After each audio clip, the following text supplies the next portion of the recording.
आज से 1 साल पहले मैं इसे लेकर आई थी और मुझे नहीं पता था ये मेरी ज़िंदगी को बदल कर रख देगा। This is not just a diary, इसने मेरी लाइफ को चेंज किया।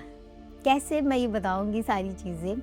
देखिए हर दिन ना एक जैसा हुआ करता था, लेकिन मेरे दिल, दिमाग, इमोशन सारी चीज़ों में उथल-पुथल थी। आज से 1 साल पहले मेरी लाइफ का बहुत बड़ा टर्निंग पॉइंट था, बिकॉज़ मेरी शादी हुई थी।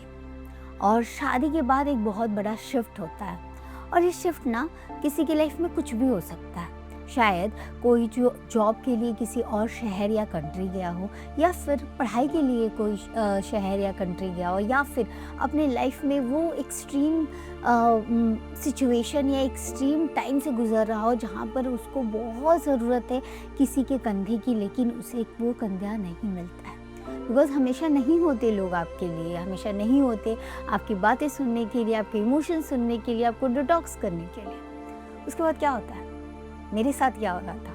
शादी तो एक बहुत बड़ी शिफ्ट थी ही।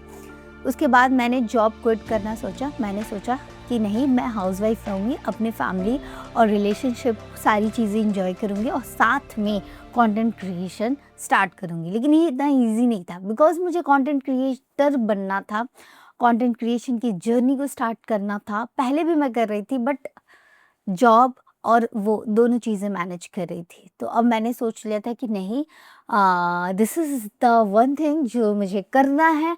और उसके बाद ये बहुत बड़ा डिसीजन था, लेकिन मुझे समझ नहीं आता था कि मैं अपने इमोशंस कहाँ निकालूँ। धीरे-धीरे मैं चीज़ों को होल्ड करने लगी। जब आप अपने इमोशंस को होल्ड करने लगते हो, ग्रजेस होल्ड करने लगते हो, दुःख, तकलीफ़ सारी चीज़ें पकड़ के रखने लगते हो ना, तो आपका गला यहाँ तक भर जाता है।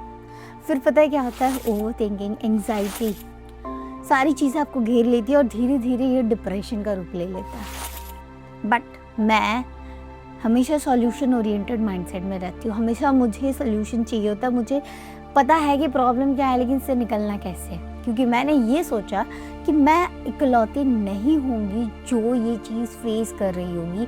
वो मैं इकलौती दुनिया में ऐसी नहीं होंगी जिसके पास दोस्त नहीं है, या फिर दोस्तों को सारी चीज़ें नहीं बता सकते बिकॉज़ ऑफ ट्रस्ट, या फिर लोग आपको जज करेंगे, या फिर किसके पास कितना ही टाइम है। जब हम लोगों को थोड़ी टाइम मिलती है ना, तो हमें लगता है कि यार थोड़ा सा उस मोमेंट में अच्छी बातें कर लेते, क्यों अपनी नेगेटिविटी किसी और को पास ऑन करना।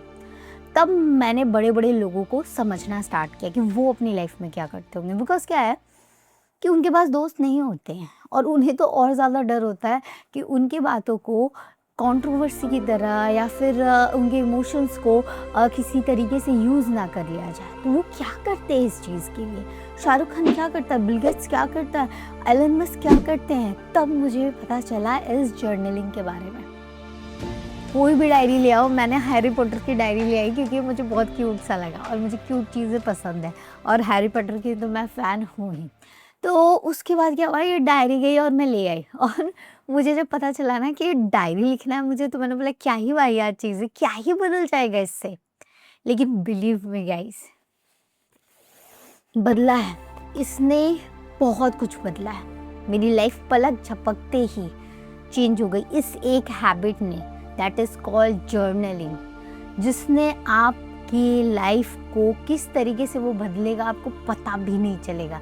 चलो मैं बताती हूँ मेरी लाइफ में क्या बदला। ये जो कॉन्फिडेंट निशा दिख रही है ना, जो इतनी कॉन्फिडेंटली बातें कर रही है, जो इतनी कॉन्फिडेंटली अपने ड्रीम को आपके सामने बता रही है, जिसे पता है कि एक ना एक दिन मैं एक बड़ी यूट्यूबर बनूंगी, टॉप कंटेंट क्रिएटर में से एक होंगी। और ये हो सकता है मेरा डिल्लू हो, लेकिन ये डिल्लू की कॉन्फिडेंट हर किसी के पास नहीं होता।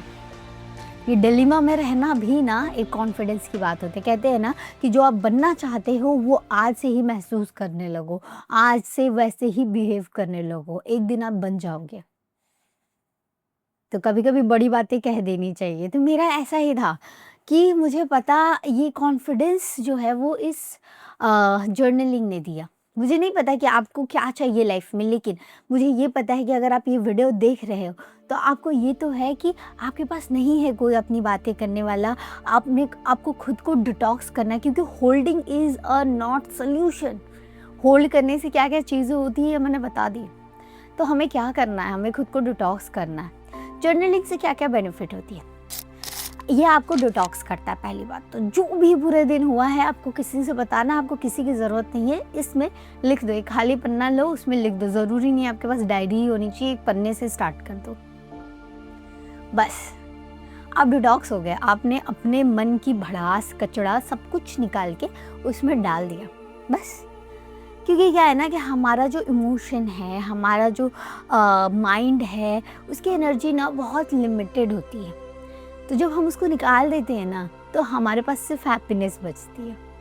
नेक्स्ट, जर्नलिंग से आप खुद को इवैल्यूएट कर सकते हो। आपसे ज़्यादा कौन ही जानता है खुद को, मतलब खुद से ज़्यादा हम किसी को बेहतर तरीके से जान ही नहीं सकते। बस तो खुद को इवैल्यूएट करना है। तो जब हम लिख रहे हैं तो हमें पता है ना कि हम क्या लिख रहे हैं अपने बारे में, तो हम इजीली खुद को इवैल्यूएट कर सकते हैं कि हम किस रास्ते पे जा रहे हैं और हम क्या सोच रहे हैं और हमारी थिंकिंग कहाँ सही और कहाँ गलत है। इसी तरीके से आप और एक चीज़ कर सकते हो, पता है क्या? क्लैरिटी आ जाएगी थॉट्स में। जब हम रैंडम बहुत ओवर थिंकिंग करते हैं और उसके बाद हमें हज़ार चीज़ें सोचते हैं, लेकिन जैसे ही हम लिखने बैठेंगे ना तो हमारे थॉट्स जो होंगे ऐसे कट डाउन हो जाएंगे और फिर हम वही लिखेंगे जो सिर्फ ज़रूरी है। इससे आप ओवर थिंकिंग से बच जाओगे और आपकी थॉट्स जो है वो क्लियर रहेंगे, जो बहुत ज़रूरी होता है। क्योंकि हम खुद ही में जूझते रहते हैं और हमें समझ में नहीं आता कि अगर हम चाहते क्या हैं। तो ये आपको एक बहुत बड़ी क्लैरिटी देने वाला है। तो बस और क्या चाहिए? Last but not the least, it's become your best buddy. तुमको किसी की ज़रूरत नहीं पड़ेगी लाइफ में। आप कभी खुद को अकेला फील करोगे ही नहीं, क्योंकि आपके पास ये है, आप लिख दोगे इसको सारी बातें बता दोगे। कोई नहीं चाहिए आपको। बस लेकिन ये प्रोसेस को फॉलो कैसे करते हैं? क्योंकि मैंने जब फॉलो किया था तो मैंने थोड़ा-सा डिफरेंट तरीके से फॉलो किया, तो इसका लॉजिक भी मैं दूँगी। जब मैंने जर्नलिंग स्टार्ट की ना तो मैं जर्नलिंग में सारे उलूल-जुलूल बातें लिख देती थी कि जो मुझे बैड फीलिंग हुई या कोई मुझे बुरा बोल दिया या फिर मुझे लाइफ में कोई डिसाइड करना है, कुछ डिसीजन लेना, वो सारी चीज़ें लिख देती थी। लेकिन फर्स्ट हाफ में मैंने ये लिखा, सेकंड हाफ में मैं सॉल्यूशन देती थी खुद को। क्योंकि मुझे लगता है कि मेरा सबसे अच्छा दोस्त वही रहेगा जो मेरी सारी बातें सुनेगा और बोलेगा कि Nisha, it's okay, this is the situation, whole scenario, लेकिन तू अब इसमें से निकलेगी कैसे? तेरे को वो रोड मैप मैं बताऊं कि क्या सजेशन दूं कि तू आगे क्या करेगी कि इस सब चीज़ों से तू निकल पाएगी।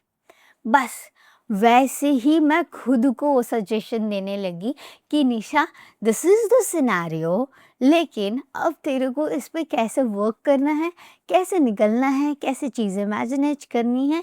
और ये सारे सजेशन जब मैं खुद को देने लगी तो मेरा माइंडसेट इस तरीके से चेंज हुआ कि मैं एक सॉल्यूशन ओरिएंटेड माइंडसेट में चली गई। मतलब मैं चीज़ों में प्रॉब्लम्स नहीं, सॉल्यूशन ढूँढने लगी।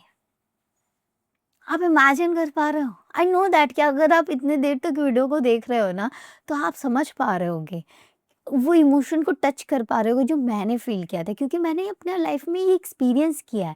और जब आप एक्सपीरियंस पे बात करते हो ना, तो वो इमोशन होता है जो आपको टच करता है।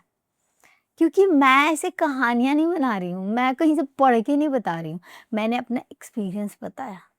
जो आपके दिल को छुएगा ही छुएगा। हमारा प्लेटफ़ॉर्म जो है ना, वो इसी के ऊपर काम करता है कि आप अपनी सेल्फ ग्रोथ, लाइफ़ के एक-एक सीढ़ी को चढ़ पाओ और हम बेहतर बनेंगे एक साथ। बस इसका एक ही मकसद है। तो आई नो वीडियो आपको इतनी मैजिकल लगी होगी कि यहाँ तक आप फ्लॉलेसली देख लिए होंगे। तो प्लीज़ लाइक करो और एक प्यारा-सा कमेंट करो कि yes, now I am going to start my journaling journey. मैं जर्नलिंग स्टार्ट करने वाला हूँ, क्योंकि कमिटमेंट जब तक नहीं दोगे, स्टार्ट जब तक नहीं करोगे, ये बस एक मोटिवेशनल वीडियो बन के रह जाएगा। इसका कोई इम्प्लीमेंटेशन नहीं होगा, कोई सेल्फ ग्रोथ नहीं होगा। फिर एक नई वीडियो आएगी, चाहे मेरी चाहे किसी और की, फिर आप वो देखोगे। तो please share it and commitment आज के आज दो।